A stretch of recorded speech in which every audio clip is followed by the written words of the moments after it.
9.13 부동산 대책의 후속 조치들이 속속 시작됩니다. 다음 주부터는 주택 2채 이상을 갖고 있는 경우 전세 보증이 제한됩니다. 논란이 됐던 부부 합산 소득 1억 원 이상 1주택자의 경우 민간 보증기관에서는 보증이 가능하도록 정리됐습니다. 취재기자 연결합니다. 김한진 기자. 네, 김한진입니다. 네, 정부가 전세 보증 개편과 관련해서 구체적인 가이드라인을 내놨죠. 네, 오는 15일부터 2주택 이상의 다주택자는 원칙적으로 전세 보증을 받지 못하게 됩니다. 다주택자가 전세 보증을 받아 전세에 살면서 여유 자금으로 집을 사들이는 것을 막겠다는 건데요. 주택금융공사와 주택도시보증공사 등 공공기관뿐만 아니라 민간회사인 SGI 서울보증까지 다주택자에게는 오는 15일 이후 발생하는 신규 전세자금 대출에 대한 보증이 전면 금지되는 겁니다.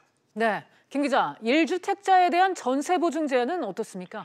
네, 부부 합산 소득이 1억 원을 넘으면 주택금융공사와 주택도시보증공사에서는 신규 보증을 받을 수가 없습니다. 연소득 1억 원 이상인 1주택자의 경우는 민간업체인 SGI 서울보증에서 보증을 받을 수가 있는데요.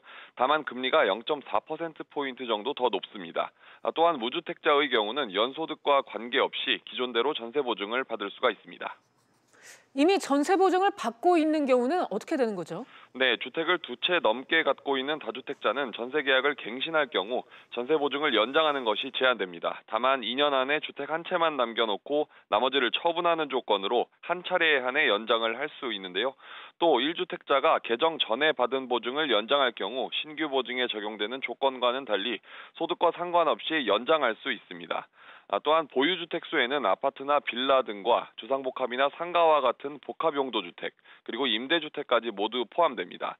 다만 주택법상 주택이 아닌 오피스텔과 분양권, 그리고 조합원 입주권과 지방의 노후한 단독주택 등 규제 필요성이 낮다고 여겨지는 경우도 적용되지 않습니다.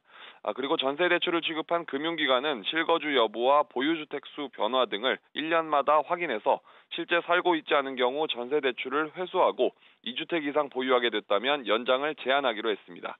지금까지 SBS CNBC 김한진입니다.